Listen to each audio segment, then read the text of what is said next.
स्वागत है आपका। एक और 11 देख रहे हैं आप। लखीमपुर मामले की बात करेंगे, जिस पर केंद्रीय गृह राज्य मंत्री अजय मिश्रा के बेटे आशीष मिश्रा की गिरफ्तारी के बाद सियासी बवाल और बढ़ गया है। विपक्ष लगातार अजय मिश्रा के इस्तीफे की मांग कर रहा है।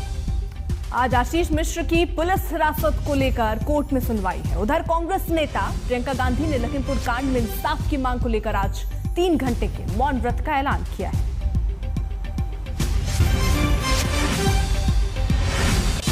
लेकिन इस वक्त की बड़ी खबर यह कि यूपी बीजेपी के अध्यक्ष स्वतंत्र देव सिंह ने केंद्रीय गृह राज्य मंत्री अजय मिश्र को लखनऊ बुलाया। अजय मिश्र लखनऊ पहुंच गए हैं। तो इस वक्त की बड़ी खबर, लखीमपुर केस में दिल्ली से लखनऊ तक हलचल अब दिख रही है। जिस तरीके से विपक्ष इसको लेकर लगातार सवाल उठा रहा था कि आखिरकार मंत्री का इस्तीफा कब होगा, तो आपको बता दें जो बड़ी खबर आ रही है, यूपी बीजेपी के अध्यक्ष स्वतंत्र देव सिंह ने केंद्रीय गृह राज्य मंत्री अजय मिश्र को लखनऊ बुलाया। संतोष शर्मा हमारे साथ सहयोगी इस वक्त जुड़ चुके हैं। संतोष, अजय मिश्रा को लखनऊ बुलाया गया, वो पहुंच भी गए, क्यों? देखिए, बिल्कुल अजय मिश्र को लखनऊ बुलाया गया है। बीजेपी के जो प्रदेश अध्यक्ष हैं स्वतंत्र देव सिंह, उनके द्वारा तलब किया गया है। कहा जा रहा है कि वो संगठन मंत्री सुनील बंसल से भी मुलाकात करेंगे। दरअसल जिस तरीके से उत्तर प्रदेश में लखीमपुर कांड के बाद से सियासत गरमाई है और शायद 4.5 सालों के कार्यकाल में पहली बार विपक्ष को इतना मजबूत मौका मिला है।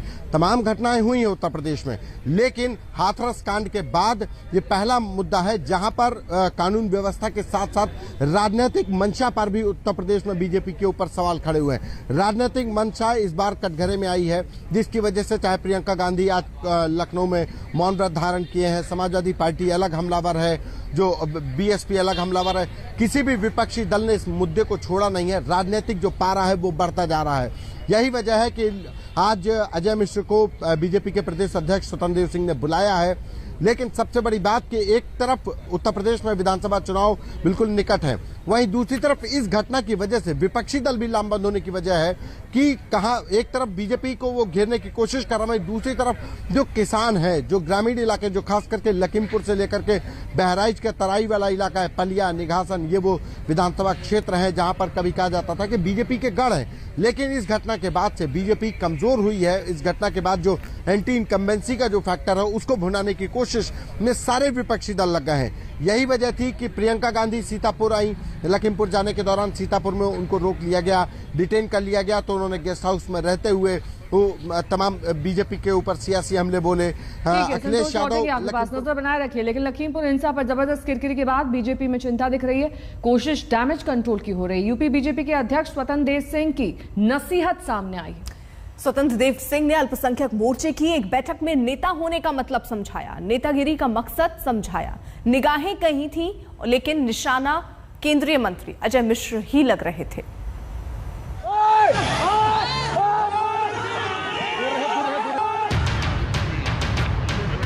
किसी तरह का कोई आरोप जो लगा रहे हैं वो लोग हैं जिन्होंने दुर्भाग्यपूर्ण से इस घटना को अंजाम दिया है। आपके बेटे वहां बताया जा रहा है उपस्थित थे उसी गाड़ी में? बिल्कुल नहीं थे, उसके सारे सबूत हमारे पास हैं। अपने बेटे की बेगुनाही पर ताल ठोकते केंद्रीय गृह राज्य मंत्री अजय मिश्रा टेनी को आप लगातार सुनते रहे हैं। उनका बेटा गिरफ्तार हो चुका है, जेल जा चुका है, लेकिन अजय मिश्रा डंके की चोट पर अपने बेटे को निर्दोष निश्चल बताते रहे। निश्चित हम लोग मानते हैं कि वो कार्यक्रम स्थल पर थे, घटना स्थल पर नहीं थे। ये हम लोगों को पता है। चढ़ जाओ पहुंच जाओ उनके पास दिया है, इसलिए वो पूछताछ के लिए गए हैं, है ना। किसी तरह की कोई ऐसी बात नहीं होगी। अगर बात होगी तो हम आपके साथ खड़े हैं, आपके साथ। अजय मिश्रा पिता हैं, बेटे पर आशीष बरसाना वाजिब है, लेकिन उनका ये पुत्र प्रेम अब बीजेपी को बुरी तरह कुरेदने लगा है।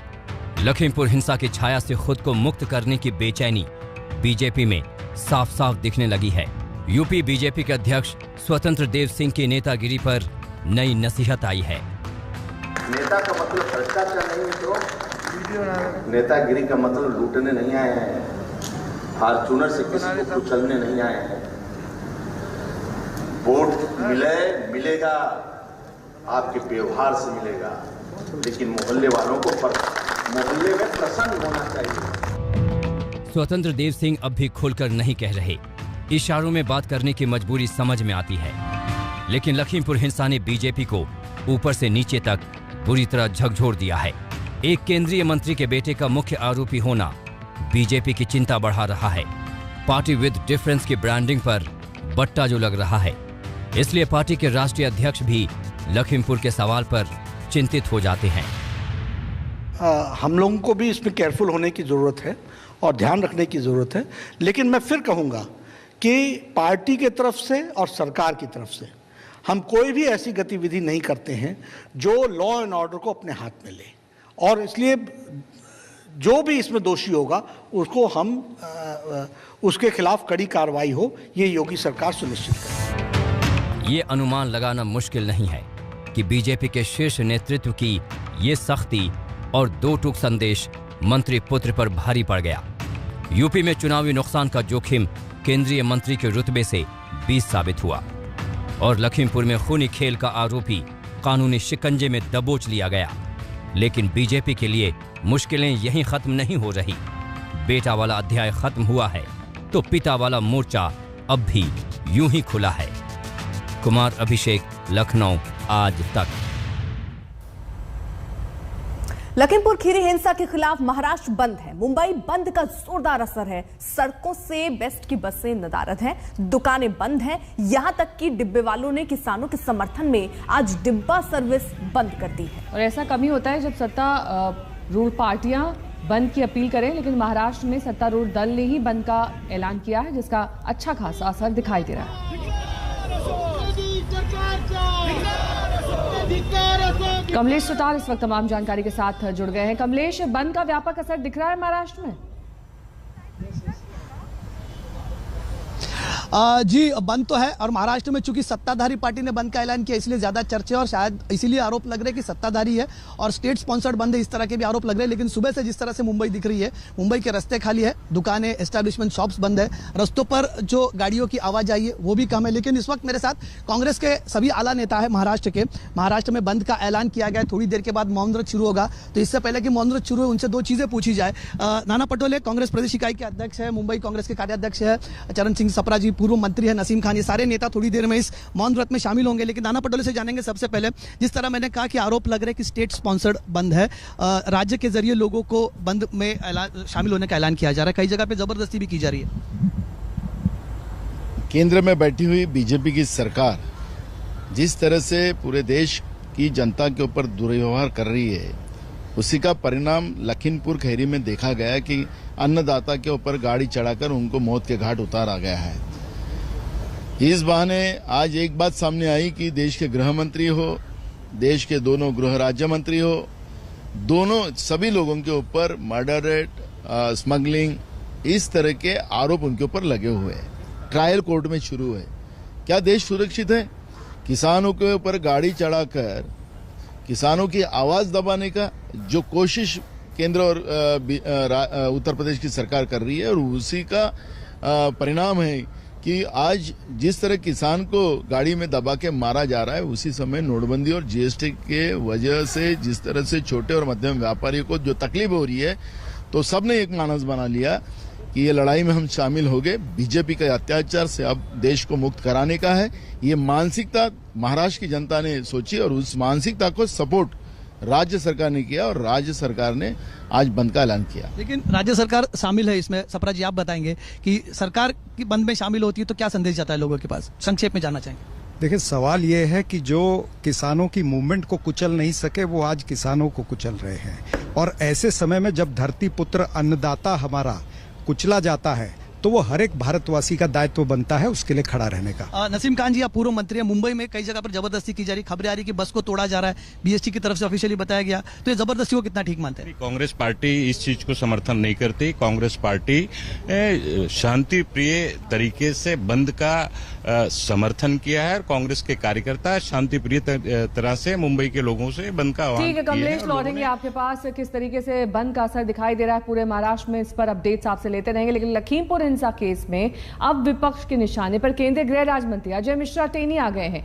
प्रियंका गांधी, अखिलेश यादव और ओवैसी सबके सब अजय मिश्रा की बर्खास्तगी की मांग कर रहे हैं। और विपक्ष को यह लग रहा है कि आशीष मिश्र की गिरफ्तारी के बाद अगर अजय मिश्र का इस्तीफा हो जाता तो ये उनके लिए बड़ी जीत और बीजेपी के लिए बड़ा धक्का साबित हो सकता है।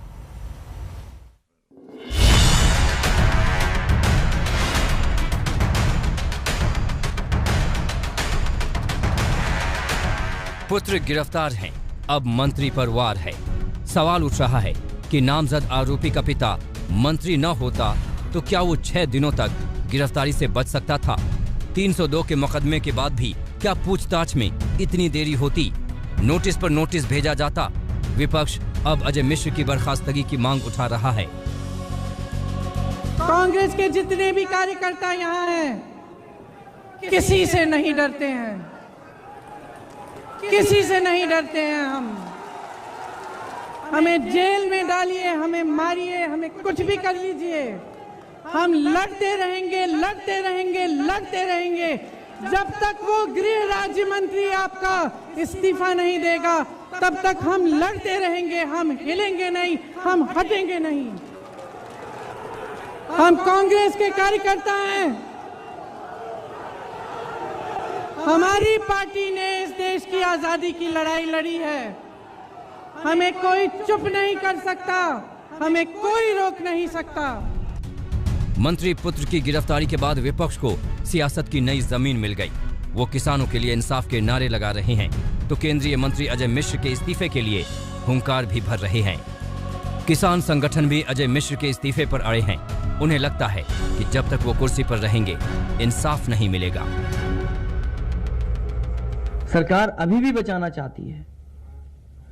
गृह राज्य मंत्री, उनका स्टेटमेंट ये आना कि मैं मंत्री तो हूं, सांसद भी रहा हूं, विधायक भी रहा हूं, लेकिन मैं कुछ और भी हूं। धमकी देना उन लोगों को जो किसान है, गरीब हैं,